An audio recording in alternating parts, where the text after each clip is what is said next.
Galaanaa gaarumsaa ol harkisaa erga dhumee galaanaa. Addis dawwaltee jirta biyya dawwaltee Andu'aalam Fabira. Bilbileera Andu'aalam hin jiru inni telefoonni isaas hin hojjetu dawwalee jalqabeeyyuu isarratti hin bilbile. Achi booda ijoollee biraa irratti bilbilee odeeffannoo jiru garuu waa takka argadheera. Sanaafuu argitee calluma jennee haasa'uun rakkoodha waan ta'eefanii waan kanarraa haasa'aa jira. Odeeffannoon akkuma reefu silaa haasa'edha. Ganama keessaa sa'aatii 11tti akka wantichi raawwatame barii akka wantichi raawwatamedha. Yeroo sanatti inni bira jiraachuu isaas qulqulleeffadheera. Ammoo inni ammatti to'annaa jala jira. Sanaaf wantichi amma qulqullaa'ee egaa ifa ta'ee uummataaf adda ba'aa deemutti qorannoo sa'aatii dheeraadhaaf gara sa'aatii 5-6 poolisiin iddoo sanarra akka turee fi akka qulqulleeffachaa ture waan sana qorannoo akka gaggeessaa ture odeeffannoo sanallee dabalataan naa kennaniiru. Sanaaf wanta ta'ugaa obsaan eeguudha. Qorannaan sun itti ba'iinsa isaa obsaan eeguudha. Kanuma waan biraan jiru. Kanaaf waan goonu hundumaa akka dhugaan sun illee dhokannetti akka dhaqee miidhaa obboleessa keenya irratti illee hin finnetti akka dhugaan obboleessa keenya dhokatee hin hafne irratti waan baalaansii ta'e tokko haasa'uun barbaachisaadha isa jedhuuf hin kaase. Okay, galatoome Addisu ammallee fuula Facebook irra maaltu jira? Nama abbaa amantii tokkotu poosti godhee footoo namaa waliini weellistuu dhanatti fakkaate intala Booranaa takka Caalii Buttoon jedhamtu calqabarra waan ishiin barreessite yartuun farsoo malee waan jaalalaan beektu an jettu barreessite itti aansetoo hayqanani maaliif murtoo kana ofirratti fudhattee kan jettu yaada akkasii barreessite jechaadha. Kana jechuun waa beektii jechaadha. Osoo poolisiin gadi baheetoo waa tokko hin dubbatini dhugaa kana awwaaluu fi warri kana barreessitan ijoolluma Oromoo kun artistoota Oromoo beekaman intalli tun beekamtuudha jechaadha. Osuma beekteellee dubbachuu hin qabdu osoo poolisiin gadi baheetoo kana hin jedhin dubbachuu hin qabdu. Yoo seerri shira xaxe yeroo sanitti dubbachuu ni dandeessi jechaadha. Ani akka nama tokkootitti tani qoratamu Andu'aalam Gosaa fi obboleettidha. Namuma bira jiru hundaayyuu ollaallee dabalateeto jechaadha. Yoo bakka isaan jiranitti ta'e kun seera waan ta'eef san jechuun immoo Andu'aalam Gosaa kana godhe jechaatu hin jiru. Garuu namni biraa shakkamu adda durummaadhaan. Artist Galaanaan yoo as jala jiraateetii lakkoofsa tokko barreessi yoo jiraatte Galaanaan jiraas jala jechaa jiru. TikTokii qabaachuu Galaanaa iyyuu hin beeku. Galaana jirta? Addisu follow isaa ni qaba. Tokko barreessi ni qaba. Ni qaba. Galaana follow xiqqaa qaba isanatti fakkaatu maqaa isaatiin. Isa moo nama biraati? Isa ta'uu Galaana qulqulleeffadhaa. Galaana. Ali maal jetta? Galaanaadhaa follow xiqqaan qabu Galaanaan ni qaba. Yaa inni kun namni Galaanaa gaaromsaa jedhamu follow xiqqaa qaba jala taa'ee jira isa miti. Kabiraati yaa isaa miti. Isa miti dhiisaaga. Namti dhiisa. Isa miti. Okay, mee tullu akkamitti ilaaltaa achirraa siyoon itti fufta? Roobelee dhugaa dubbachuuf xiinxala tokkollee kennuurraa of hin qusadha. Sababiin isaa adda bahuu qaba wanti kuni. Garuu immoo Rabbi Waaqayyo lubbuu ishee abaaru. Wanta jedhamu hin jiru balaan akkasii nama darbee wanta nama naasisu ni mudata. Haa ta'uyyuu malee haqni mucayyoo kanaa bahuu qaba. Haqa ishii baasuu jechuun haqa borullee namoota waan akkasiitiin miidhamanii baasuu jechaadha. Wanti hundi yoo awwaalamaa deeme boru wabiin tokko hin jiru jechaadha. Abbuma barbaade ka'ee yakka adda addaa sirratti raawwate achi booda haqni kee hin badaa jechaadha. Kana biyyattiin silaa of leenjisuu qabdi. Wantoota akkasii yakkoonni akkasii yoo namaatiin raawwatame hordofanii uummataaf justice yookaan haqa fiduuni wanti sun deebi'ee akka hin raawwanneef. Haa ta'uyyuu malee ammoo waan kanarraati kana sana jedhu hin jiru. Wanta baay'ee nama gaddisiisudha. Ishii qofa osoo hin ta'in addisuunis as keessatti dubbateera. Lubbuuwwan baay'eetu badaa jira jechaadha biyya sana keessatti. Daa'ima osoo hin jedhin, manguddoo osoo hin jedhin, dubartii ulfa osoo hin jedhin lubbuu baay'eetu badaa jira jechaadha. qulqulloonni kun lubbuun akkasumatti tasatti badu kuni dhugaa dubbachuuf oote baay'ee nama gaddisiisa. Osoo biyya qaroome ta'ee addunyaan gaggaragaleet waan kana dhaabsisu jechaadha. Isaan sagalee tokkoon biyyoonni qarooman kan ka'anii iyyanii fi balaan kuni wantoonni yakka akkasii akka hin babal'anneef yoo callisnee ilaalle numatti barachaa dhufna. Torbee tokko iyyinee dhiisnaa, torbee lama iyyinee dhiisnaa hin barbaachisu jechaadha. Wanti kun wantoonni akkasii haqni bahuu qaba yeroo hundu. Haqni hanga hin jirretti wabiin tokko hin jiru jechaadha. Kanaatiifuu maatii ishii fi firoota ishii saba Oromoo hundaaf jajjabina hawwaa dhiibbaa gochuudha akka haqni kun bahuu fi Roobalee kanuma jechuun barbaada. Galatoom carraan akka kenniteef. Yaa sanaaf gamaa inni Roobalee waan eeggachuu qabnu namoonni yaada qabna jedhanii yaada baay'ee confusionii uumuuf dhufanii haasa'uu danda'u. Please baay'ee of eeggannaa waan gochuu qabnu haga wanti kun qulqullaa'ee bahutti namoota hundumaa galchidee wantoota haadha taanaan booddee namoonni baay'ee confusionii gadhee waan as keessatti kaasuu danda'u waan gara hamaatti deemuu danda'u kaasuu danda'u ol seenanii baay'ee of eeggannaa godhaa. Wanni irraa fudhannu jira, wanni fudhanne jira. Sanallee ija sanaan ilaalaa mana kana geggeessaa jechuun barbaada. Yaada qabu kanuma. Alii Isaabiti waan dabaltu qabdaa? Artistoonni Oromoodhaa yoo jirtanii seenaa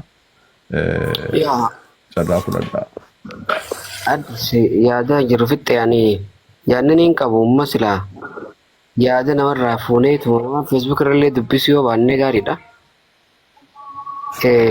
Wanni ta'uu hin beekamu namni kunis yaada mataa isaa xiinxala mataa isaa kennatu baay'een jiraachuu danda'a.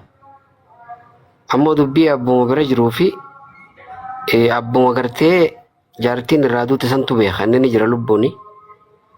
Nuti silaa isarraa hanga waa dhageenyu osoo waa dubbachuu baannee xiinxalaa asirra kennuu baannee natti tola. Immoo justice haqa warri jettan haqa biyya san keessatti haqni Hacaaluu silaa haqni bahee haqa Hacaaluu ba'a. Haqni Hacaaluutu osoo kana ilaallee ijaan garuu bade. Kanallee ni ba'a mootummaan biyya sanii haqa baasaa waan jettu irraa abdiin qabnu. Ani akka yaada kiyyaatti isii nafsa isii rabbi amaaru maatiidhaaf immoo jajjabina rabbi haa kennu. Isiin duute waan dabarteen dabarte isaaf imma kabakanii yaadu namni jiru waan jiruun dhiisu. Isa namni akka hamaa ta'e gar tokkoon jaartiis dhabee akkasiin ulfaa wajjin haadha manaa dhabee jireenyi isaa illee kabadee isa tilmaama kiyyaanis yoo akka nam tokkotti yaadee kan nuti kennachuun hin danda'a. Dhugaa ta'uu danda'a, dhugaa ta'uu dhabuu danda'a. Immoo akka nam tokkotti tilmaameetiin ture, yaaddaweetiin ture waan kanarraa. Kan inni yaaddawee sirba tokko qeentee inni gallakkise dhaggeeffadhee sirba san irratti mucaan sun biyya san keessa taa'ee jechoota kanaa kan akkamiif fayyadamee haala mootummaa ammaa tana beenu wajjin baay'ee yaadda'uu ture jechuudha. Sirboonni sun waan gurguddoo if keessaa qaba jechoonni inni jee jechoota waan kanaa oliitillee hojjechiisuu danda'u. Anammallee shakkiin kiyya mootummaa kanarraa gadi hin bu'u. Wanni kun akkuma fedhe yoo ta'u isaa walitti diruunis ta'u akka hookarri kun jidduu ka'ee wanni kun uumamus godhuu irrattis ta'u abbaan irratti dalage sababaan sirbuma san iyyeettiin fudhadhaanii akka nama gartee waan kana hubatutti ammoo waan hundarraa waa hedduu jechuu dandeenya hanga afaan isaatii waa dhageenyu isattis murteessuu isittis namni waan dhabdeen qabdu yeroo ammaatti isii ulfa garaa qabdu ilmoo san arguu feetu calma jettee fookirraa if darbuunis waan mataa naman seenne.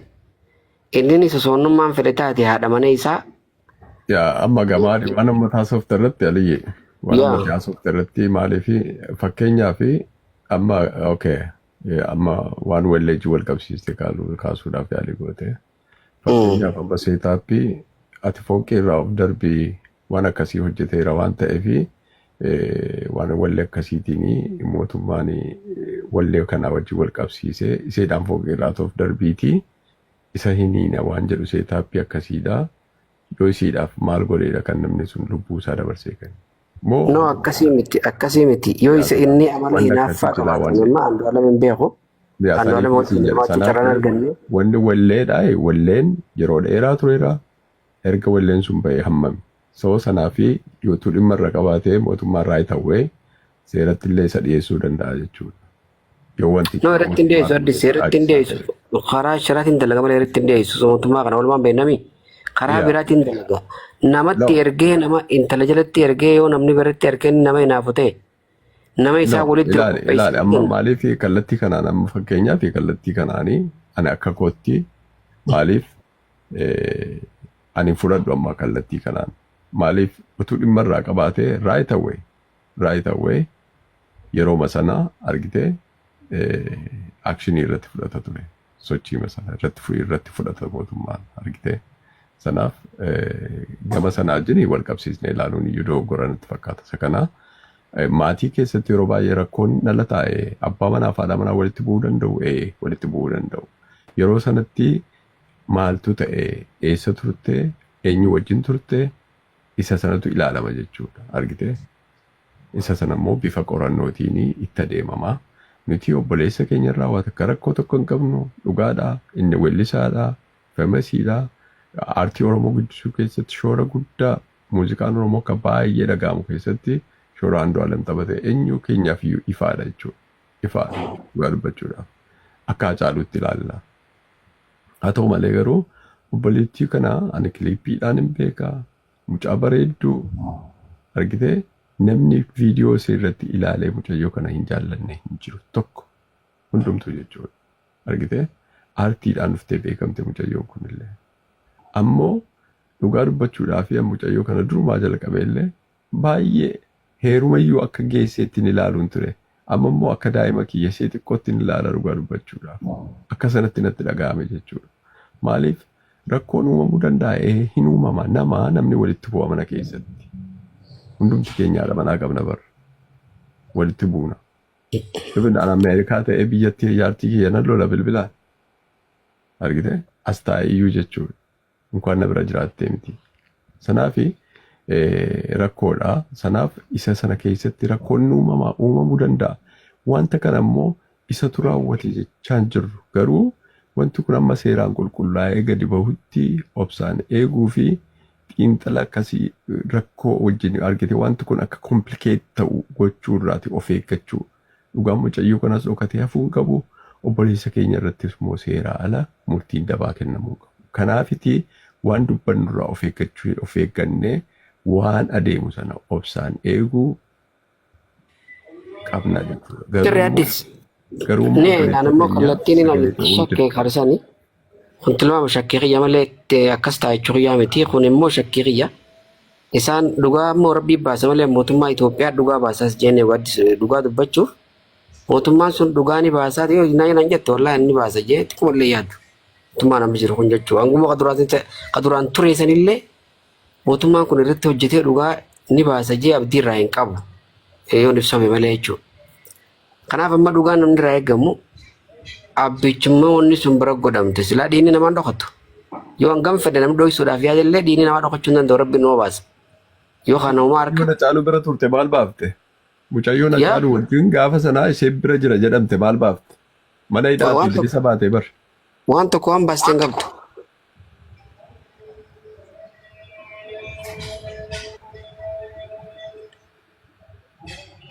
Okay.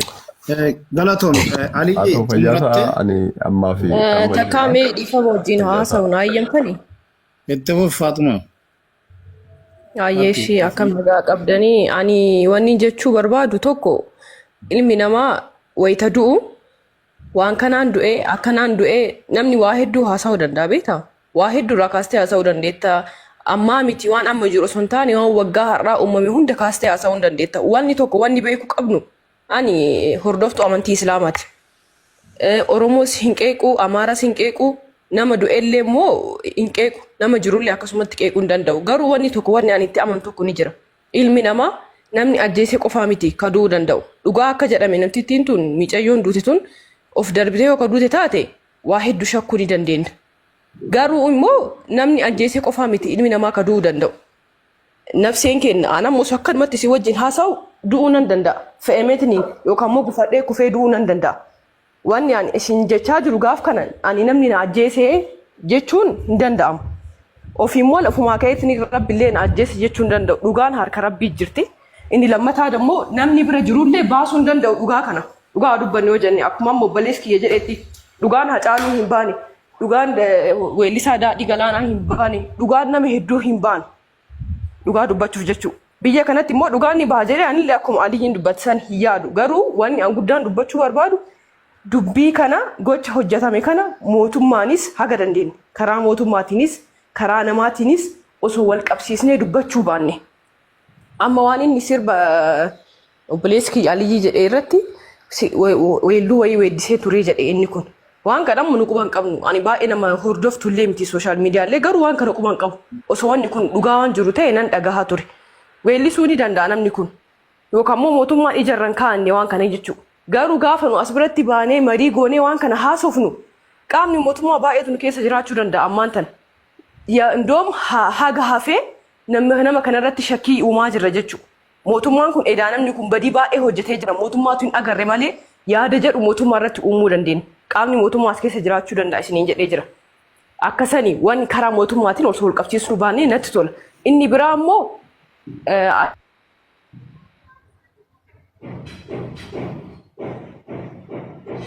sagaleen teekuttee Faaxuma. Teessan obboleessan ajjeestan jettee haasaa turte. Osoo waan kana haasa'uu baattee natti tola. Dhugaadha wanni ati dubbatte waan jiru garuu ani amma wanni guruppii kana keessa seeneef dhugaa baasuu fi dhugaa laaluu fi yoo dhugaan jira akka jiraatu mamii waan qabuuf jechuu sammuu kiyya keessa dhugaa wayii baasuuf as keessa seenee jira. Yoo immoo ati namni jaartii teessan ajjeesinaa obboleettii teessan ajjeesinaa haadha teessan ajjeesinaa walitti haasoftu maalan yaada beektaa sammuu kiyya keessatti Andu'aalam jaartii ofii ajjeesee jira jechuu waan jedhu sammuu kiyya keessa na fida.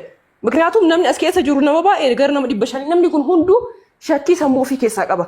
Gaafa ati immoo asitti waa dubbattu ati mariisisuuf jette waan kana yookaan immoo dhaamsa dabarsuu barbaaddeetiin hin jette garuu waan kana namni gara sammuu isaa saayikooloojii sammuun isaa gaafii sammuun isaa gaafataa jiru wajjin walitti fidee haasa'uu danda'a waan ta'eef ammaan kanatti ani gara kiyyaan jechuu kunoo afaan soomanaatiin jira rabbii kiyya hin kadhaaf namtitti tana obboleettii tiyya tana dhugaa isii rabbiin haa baasuuf rabbii isiin kadhadha isiin of ajjeeste illee hin jedhu obboleessi kiyya Andu'aalam illee ajjeese hin jedhu gonkumaa jechuu wanni an kadhadhuuf guddaan dhugaa isii akka bahu waan toora sooshaal miidiyaa feesbuukii tiiktookii waa baay'ee namni barreessuu danda'a waan kana hunda dhuftee yoo asitti kan nu dubbistu taate bakka shakkiin keenya gara hin taane deema ammallee taanaan dhugaan ka jiru obboleessa keenya fi rabbiin jidduu qaama mootummaa jidduu yoo qaamni mootummaa harkarra qabate nu homaa gochuu hin dandeenyu yoo dhugaa jaarsi illee harkarra qabate nu homaa gochuu hin dandeenyu akka kaleessa Hacaalullee dhugaa Hacaaluyyuu baasuu hin dandeenyu dhugaa dubbachuuf jechuudha. Dhugaa ka baasu rabbii tokkicha yoo dhugaa rabbiin nu baase rabbii keenya kadhachuu malee as biratti toora wanni irratti kun barreeffamee jira jaarsi jaartoo fi akka ajjeesaa jira kana kan waati dubbattu namni waa beeku beekumsa namni qabu hin hubata si hubata beeta jazbaan akka kiyyaa dammoo si hubachuu hin danda'u ahaayidaa wanni kun akkanaa jedheetiin yaaduu danda'a waan ta'eef sababa kanaatti seenee dubbachuu barbaade yoo kawaa balleessi taate immoo dhiifama naa godhaa dhugaa obboleettii teennaa rabbiin haa baasu anis dubartiidha miidhaa dubartiirra ga'u hin barbaadu dhugaa jiru hundaa rabbiin haa baasu obboleessa keenyallee dhugaa isaa rabbiin baasee rabbiin hidhaa isaa haa baasu. Ani kan waliin dhaamu dhiifama yoo. Galatoome tokkoffaa dhiirri ammallee irra deebi'een dubbadhaa dhiirri Oromoo dubartii Oromoo ija keenya duratti ajjeesaa jira keessattuu haadha isaatii fi haadha warraa isaa kan ammoo ragaadhaan himaa too deemaa turre kuni dhaabaa jechaa ni jirra kuni hin dhaabbatu yoo jettillee kuni waan hin fakkaanne jechaadha. Dhaabadhaa jechaa jirra kan akkanaa kana. Namni kun ifaan ifa dubbachaa jirra agartee taatee amma Ameerikaa keessatti dheengadda taate Jarman keessatti an ta'e biyya Arabaa kana dura dheengaddas tan ta'e Adaamatti tan ta'e tani Harargeetti ta'e gaggabaabsee sitti himaa bakka hundatti kana dhiiratu haadha warraa isaanii ajjeesee jechaadha ragaadhaan dubbachaa jirra dhaabbachuu qaba jennabe. Amma Andu'aalam gosa akkas godhe jenna. Amma asitti himu dheengadda waan ta'e sitti himu asuma ani Adaamaan jiraadha. Abbaan manaa jaartii ofii albeedhaan mormarraa muree Oromoodha innis isinis Oromoodha. Albeedhaan mormarraa muree ajjeesee jira. Dhageessanii yoo jiraattan jechuudha. Asuma magaalaa Adaamaatti hojjettu isiin barsiistuudha inni hojjetaa mootummaati. Baankii keessa dalaga. Wanni ani sin jechaa jiru wanni ati dubbataa jirtu kun bar ani hundaa caala ana gammachiisa. Wanni ati amma jechaa jirtu kun maaliif an dubartiidha. waan bor haadha abbaa manaa kiyyaan narra gahu hin beeku waan bor obboleessi kiyyaan narra gahu hin beeku wanni ati dubbattu hundaa caala akka mirga kiyyaaf mormataa jirtu sirriitti naa gala dhugaa akka ta'e nan beeka garuu amma wanni ajandaan nu haasaa jirru ajandaa jaartii Andu'aalam ajandaa Qananii waan ta'eef waan du'aa haasaa jirra ebaluun jaartii kee ajjeessi dhaabi yoo ka janfaa inni beekan jechaa jirru eenyu faate isa tan jechaa jirru mootummaani dhugaa gadi baasuu qaba haqaan hojjechuu qaba aseechi sobeetillee Andu'aalamiirrattillee dhiibbaa gochuu hin qabu haqa jirtu gadi baasuu qaba jenneetu mootummaa irratti dhiibbaa gochaa jirra gara Andu'aalamiin garuu dubbiin akkasii kun babal'atee jira intala naannoo Amaaraatti irratti daa'ima san irratti waan raawwatame Simboo irratti waan raawwatame kinoo tulluun as keessa jira waggaa tokko dura aniif tulluun abbootii seeraa dubbisuudhaan biyya keessatti intala qabbannee saniin wal qabateetoo isaanillee wanti dubartii irratti raawwatame baay'een akka jiru nutti manii waan kana dhiibbaa irratti godhaadhaa nullee nu gargaaraa dubartii keenya ajjeesaa jiru jedhaniitoo gorsa nuu kennanii gaafa aniif tulluun kaanetoo waan kana irratti dhiibbaa goonu shira adda addaa oromumti nurratti xaxee warrumti miidiyaa kana irra jiru keessattuu anarratti na dura dhaabbatanii shamarran kan kana godhan osoo guyyaa sani waa'ee qabbannee san irratti guutuun Oromoon miidiyaa kanarra jiru nu waliin dhaabbatee haadha ofii dhiirumti tokko ol ka'eetoo haadha ofiin ajjeesu haadha warraa ofiin ajjeesu akkuma salphaatitti jechaadha amma faashinii ta'ee jira bee. Okay, eenyufan kennaa Tsiyoon jirta asitu as keessa ture. Sannagaa keessanii carraa kana waan kenniteef galatoomii. Ani yaada kennu ijoolleen baay'ee dubbatanii jiru. Andu'aalamis wanna kana godhuu hin danda'u kan immoo godhullee danda'uu qaba. Garuu hundi keenya asaabii barbaanne dubbachuurra wanni inni irra ga'ee osoo dubbatee shaggaadhaan jedha. Mucayyoo tana immoo bexaam ittiin ishii jaaladha. Seerri tani Haacaaluu Hundeessaa seerri dhugaa gadi baasee jira. Andaadhii Galaan gadi baasee jira. Simboo gadi baasee jira. Engadduma Simboon tan gudeeddamte.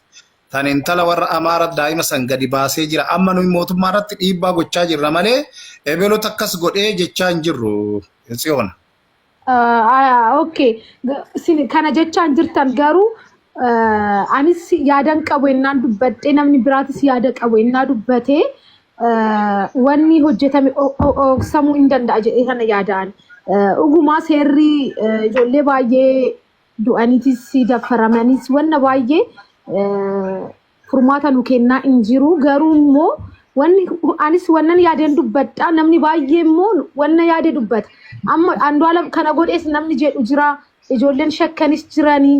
Dhuguma immoo ishiin ennaa kuftu isa inni qofni ennaa jiraate namni hundi isaatu godhe jedhanii yaaduu danda'an garuu wanni kun maal akka ta'e hundi keenya hin beeku yookaan immoo bakkee sanirra namni jiru namni arge ufee ennaa nu himuu baate hundi keenya hin beeku duute jedhamneet ageenye malee kufte ennaa jedhan ageenye malee bakkee san hundi keenya hin jiru namni bakkee san jiru yookaan immoo sirriitti wanna hojjetame kan namni beeku ufee ennaan himuu baate hundi keenya hin beeknu garuu dhugaa jiru oksina malee hundi keenya yaada keenya innaa baasnu dhugaa jiru. Amma mootummaa irratti dhiibbaa godhi nurratti osoo hin taane mootummaa irratti dhiibbaa godhi obboleettii. Mootummaa irraa ani wanna takka hin qabu mootummaa waa tokko naa godha jedheetis nama du'ees naa furmaata naaf kenna jedheetis hin yaadu nama daffarameetis furmaata naaf kenna jedhee hin yaadu garuu. Akkuma jirutti ta'ee too dhiibbaa godhi mootummaa irratti haqa gadi baasi jedhee too dhaamsa dabarsa. Yeroo azala ta'anii dhaggeeffachaa jiru. Keessanitti namni jiru namni amma masiin hiriyaashiiti ijoolleen baay'ee hiriyaashiiti ufanii wanna beekan osoo nutti himan jedhee kan yaadaan bakkee sanitti akka mootummaa irrattis miidhaa goon dhugaa jiru ufanii mootummaa namootatti akka himaniin jedhaan. Lakki ilaali Tsiyoon waa tokko beeki namni tokko dhufeetoo ebeelota intala kan akkas godhee ragaa tokko malee namni dhuunfan tokko dubbachuu asitti hin eeyyamnuuf maaliif borutti gaafatamna. Kana tani dubbachuu qabu warra dhimma san qabatee qorachaa jiru poolisii santu dubbata malee nuyi Ebeloota akkas godhe ijaaniin agarre kaa oo bira dhaabbannee too argine okay yoo ragaa viidiyoo qabaatan ammoo kinooti ragaan kana isatu akkas godhe ebeloota akkas godhe jechuun hin danda'amu. Saniin alatti hiriyaa isaanii ta'anii ta'u osuma beekani eenyu akkas godhanii osuma beekani iyyuu akkamitti miidiyaa irratti akkamitti san dubbatu. Okay. Mijaayoo tanaaf waaqatu haqa ishii baasaa fi garuu amma innis ishii bira osoo jiraate illee amma yeroon bakka ishii aarteet illee of gatuu hin dandeessi. Wanna hin taane illee argitee of gatuu hin dandeessi beektaa? Inni qofti kana hin godha jenneetis yaaduu hin qabne. Namni tokko tokko abbaa warraa isaa wajjiniin aaree yookaan immoo abbaa warraa isaati irratti wanna hin taane tokko argee bakka ani jiraachuu hin barbaadu jedheetis bakka murtii godhee ofis gatuu hin dandeechi jedheetan yaadaan akka kootitti. Okay, mee Elias Afachu namni tokko kino Harargee hin jedhu kun mee warra mootummaa keessaa inatti fakkaate. Tsiyoon ati galatoomi mee Harargeetti fufi. Galatooma Oromoo nama baay'eetu asirra dhaggeeffachaa jira yeroon isin laalu. Yeroo waan isin hin jedhu takkallee daftanii namni tokko waa murteessuun ni jabaata. Amma yeroo ammaa kana keessatti waa murteessuun ni jabaata. Namni hundinuu yaada garaagaraa qaba. Kaaniif darbitee, kaaniif akkanas gootee, kaan isaatu godhee jechuun ni jabaata. Hangam ogeessi fayyaatii fi qaamni mootummaa ilaalee as ba'ee dubbate sanboota xiinxalli hawaasni ammoo namni ijaan arge yoo jiraate sanboota as ba'ee gara murtii deema. Garuu akkanumatti lafaa kaanii Andu'aalam akkana godhee jechuunis ni ulfaata. Haadha warraa isaati. Daftanii gara murtee deemuun ni ulfaata jedhee. Asitti namni murteesse hin jiru mootummaa irratti dhiibbaa gochaa jirra isin jechaa jiraabe. Amma mootummaan gabbaasee waan kana gara miidiyaatiinis ifa godhutti obsaanii yoo eegganne bareedaa fakkaata. Amma mootummaan dhugaa haqa intala kanaa hin baasaa? Dhugaan hedduun hin baane ani akka qaama mootummaa osoo hin ta'in akka mataa kootitti isin hojii malee jira. Garuu wanni isiniin jedhu gara mootummaa jiru osoo hin taane nuti akka hawaasaatti gabbaanee dhimma dubartii irratti gartee hojjetamaa jiru kana akka hawaasaatti irraa dubbachuu qabna. Gara mootummaa osoo hin ta'in dhiibbaa mootummaa irratti akkuma jirutti godhaa osoo jirru garuu immoo gabbaanee hawaasni maaliif wanni kun deddeebi'ee hawaasa Oromoo kanatti deddeebi'ee godhamaa jira. Maaliif mootummaan furmaata hin kennine, maaliif hawaasni furmaata hin kennine, maaliif tarkaanfiin keessa deebii hin qabne nama irratti raawwatamne, nama waan kana raawwate irratti kan jiru irratti ilaalamaa jira amma gartee kana irratti haa hojjennu hawaasni galatooma. Kana dubbachuuf seenee isinirraa ba'a. Galatooma.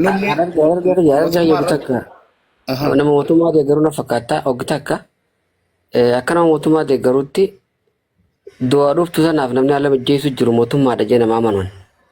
Osoonif duuti kana dura taate dhugaan jiru bahee abbaan badii adaba harkatee ilaalu kute silaa kutu baatee gaariidha. Yaada keetti fufi ati akkasumatti yaada keetti fufi. Mee namni seera ijoolleen Oromoota seera baratanii barattoota seeraan taatan lakkoofsa sadinaa barreessa olana isin galcha foolona godhaato. Harargee silaaboo baatii gaarii ture. Osooniif mucayyoon daa'imni simboon sun tagudeedamtee akkasitti mucaan bishaan sun qisaasamte san tan gaafa dhiyoo naannoo Amaaraatti gurbaan akkasitti taphatee ajjeese sun adaba gayaa harkattee lubbuun namaa kabaja harkatte bisan keessatti. Warra siyaasaa keessa jiru siyaasaa keessa jiranuu jenna. Biyya teenyatti lubbuun namaa gatii dhabdee jirti. Anammam isin artistii haadha manaa artistii tana jettan battee urgeessaa akkamitti akka du'e ni beekna. Akkamitti du'a saree akka du'e namni kun ilaalcha maal qabaatee maal ta'ee yakka maalii yakkee wanni akkanaa ta'a. Biyya akkasii tanarraa haqa eeguun haqaatu bahaa jaanii eeguun gaangeera dhala eeguudha. Dhiibbaa sirra goonaa waa hedduudha dhiibbaa godhuudhaaf yaalle yoo namni nama dhaga'u jiraate yoo mootummaan komii uummataa dhaga'u jiraate dhiibbaan uummataa waa godhuu dandeessi. Akka uummataatti. Artiist Aliyyi mee osoo haqa Amiin Mahammad baasani mootummaan osoo haqa Abdul Jabbar baasani anaa caalu andaadhii galaan osoo baasani amma waa'ee taateen kun hin ta'a osoo uummanni Oromoo yeroo sanirraa jabaatee tokko ta'eetu mootummaa irratti dhiibbaa godhe wanti kun amma hin dhalataa. Dhalachuu dhiisi yoo namni tokko namni yakka akkanaa dalagee adaba gayaa adabame namni lubbuu fi jibbee waa godhu hin jiru. Biyya teenya keessatti namni nama jeesuuf jira. Biyya lubbuun namaa keessa gatii dhabde jechuudha. Namni akka namaa yaadu lubbuun namaa ifa harkatti akka baddu hin barbaadu. Lubbuu namaa balleessu namni hin feene namatti hin jarjaru. Durriyyeen immoo dhiiga barte fiidee waa ajjeefti hoggaa ajjeefte mootummaa kanaaf maal akka gootu annaan galuu dabballee taati maal taati bu'aa maal akka irraa argatu hin beeku. Mootummaan kun ilaa arra lubbuu Artisti tufaa orgalcha moderatoroonni. Lubbuu namaa taqisaasamtuuf takka tan mootummaan kun nama san seeraaf dhiyeessee adaba gayaa adabe hin agarre. Immoo lubbuun namaa eeguma mootummaan kun aangoorra dhufe akka baala mukaatti hurgufamte. Lubbuun Oromoo keessattuu gatii dhabde. Alaa fi biyya keessattis. Ani mootummaan kun akka Oromoon dhumtu barbaada. Tahi womasaan naagalu dide womasaatiin irraa beeku dadhabe waa takka illee. Kanaaf mootummaa kanaatu haqa baasaa anis isin wajjin akka uummataa ta'e dhiibbaa akka gootanii obboleessi kiyya jee kan Harargee jiru armaa pippii kan uffate suni. Yoonif mootummaan kun isinillee kan isin hin dhageenye ta'e isinis gaafa rakkoon dhufte gama keenya dhuftanii akka uummata akka wanna gootan taate maali wanni isin mootummaa kana wajjin itti hojjettaniif? Mootummaa jechuun dura maali? Mootummaan nagaa uummataa eeguu hin dandeenye. Mootummaan lubbuu namaa tabaddu baasee abbaa lubbuu baasee adabuu hin dandeenye. Mootummaa akkamii mootummaan kun mootummaa nuti mootummaa jennu kun? An kana gaafii nuti ta'u jechuudha. Gaafii tanaaf deebisa warra mootummaa kana deeggaruu fi qaama mootummaa kaas jala ta'anii nu dhaggeeffatan. Ammallee ni jira nu dhaggeeffatan ni beeka. Isinirraa eegganna. Ammoo wanni isinirraa artisti Aliyyi dhugaa keeti waan ati dubbatte namumti mootummaa deeggaruullee dhufanii tooyi mootummaan haqa baasuu qabatan jedhan hin jiru baay'een isaanii. Garuu ammoo gara sooshaal miidiyaatiin deeggartoonni mootummaa kana warri jedhan waan faallaa haasa'aa akka jiran waan akkasiisan akka barreessaa jiran duratti illee sanirraa nan haasa'aa ture. Maalidha inni kun meetan asirratti caalii hin mul'atu kaa sirritti maalidha inni? Kun amma daqiiqaa 20 dura kan poostii godhamedha. Mucaa ishee ganama gootee turtedha jechuudha. Bakka jaalalli jiruu malee gammachuu malee of ajjeesuun hin jiru. Jiraatu gadduu baay'ee du'u. Gadiinuu baay'aan jedhu miti reette barreeffamni jalaa kun kan booranaan barreeffame sanadha. Yaadi ka'aa jiru baay'ee gaaffii. Intalli tuni weellistuu sanii miti? Yaa isheedha kun. bakka jaalalli jiru maal jettee bakka jaalalli jiru jibbiin jiru? Bakka jaalalli jiruu malee gammachuu malee of ajjeesuun hin jiru. Ergaa guddaa of keessaa qabdu waanta kun. Sinii galee. Amma laala akkuma gartee namaatti yoo yaadne Rabbiin dhugaa dho'isuun jaallatu beekaa jira keenya abalu jaalannee dhugaa dho'isuu hin dandeenyu. Sa'a 11tti namni biraa jaartii nama biraa waan godhuun qabu takka jaa. Yoo obboleettiin Andu'aalamis jiraatte jaarsaa jaartiin beedruumii fi ifiif wajjin rafan malee nama biraa darrabatanii hin rafan. Sa'a 11tti namni ka'ee fooqii gubbaa'eef gad darbuu kallattiin bunni mataa keessa nama dhufu waan mool hin beenu hundi keenya jechuudha. Dhugaan kan Rabbiiti. Haqa mutiyyoo tanaa Rabbi haa baasu. Ammoo maaliif yaa kan inni baay'ee asirratti dubbadhaan ture ani iddoo biraatti. Bara kana magaalaa Finfinnee keessatti amma iddoo baay'eetti kaameraa jira jedhama. Bara teekinooloojiidha bara magaalaan guddatedha. Iddoo baay'eetti amma gara mana namaatti yoo deemtee gamoodha gara gamootti yoo adeemtee kaameraadha iddoo hundumaati. Caafii Oromiyaa keessa illee isa Finfinnee walakkaa dhiisiiti.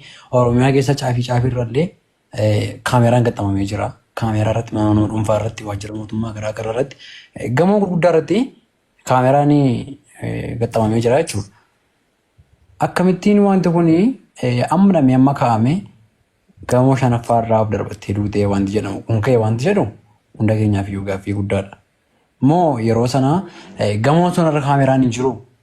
Yoo kaameraan jira deema maaliif ragaa qabatamaan gadi ba'ee kunoo waan akkas akkasiiti jedhame deebii quubsammaaf hin deebifamu wanti jedhullee anaaf gaaffii gooti.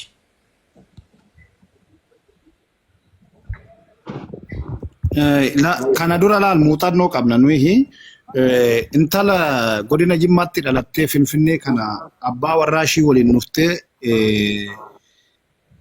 abbaa warraa ishii maal jedhee ani biran jiru dirree xiyyaaratan jira gaafa ishiin fooqirraa of darbitu jedhan gaafa dura fooqirraa of gad darbiteedhan achi haati intarbii gaafatamnaan sobaa jette haati reeffa ishiinatu dhiqee soba sunii jette amma faashinii ta'ee jira nama waa godhaniitoo ebelutu akkas godhee akkas of gootee an jedhamuun kun faashinii godhee jira maaliif akkas ta'ee nutu callise sabatu akka sabaa mootummaa deeggari woboo deeggari dhimma kan keessan garuu waan akkasii kana laal mootummaas deeggartu duuti kun yoo dura hin dhaabbatu jechaadha kanuma irratti illee walii haa gallume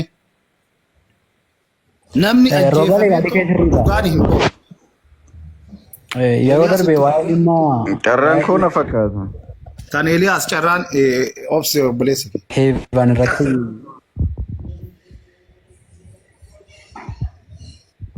Eliyaas itti fuuf. Eliyaas sagaleen kee fagoo jira. Tole amma hoo dhaga'ama. Nagaama. Tole galatooma marii bareedarra jirtani. Yeroo amma keessa jirru kun egaa Rabbi lubbuu isii akkasaa godhaa baraaroo sun ta'een dhugaa isii Rabbi haa baasuudha yeroo itti jennudha. Wanti kun akkaataan itti dubbatan baay'ee nama dhibaadha. Maaliif jennaan mucaan sunii fi mucayyoon sun akka malee wal jaallatanii akkaan argaa turetti jechuudha. Akkasuma immoo akkaataan isiin itti duute kuni waan namaaf hin liqimsamneedha. Fooqii shanaffaa irraa of darbitee gaafa jedhamu. Isiin tun ilma namaati lilmoo yookaan hoccuu miti akkasumatti jaallastee hin buune namni kun yeroo du'u sagalee dhageessisuutu jira yeroo lafatti bu'u lafatti kufuyyuu sagalee dhageessisuutu jira namni fooqiin shan erga ta'e shanaffaa irraa erga kuftee fooqisan gubbaa ilma namaattu gala arguun mala dhaga'uun mala immoo akkasumatti jaallisaniituma baalee irra uffisanii fooqii shanaffaa irraa of darbitee yookaan darbamtee eenyu akka ajjeese hin beekamu kan jedhamu kun namaaf hin liqimsamu maaliif jennaan yeroo hedduu mootummaan kun mootummaa shiraati waan godhe hundaayyuu deebiseetii ukkaamsii baalee irra uffiseetii bira darba jechuudha qaroo Oromoo hedduu akkasumatti nyaachisaa ture tanaan dura waan godhame hin beektan jechuudha.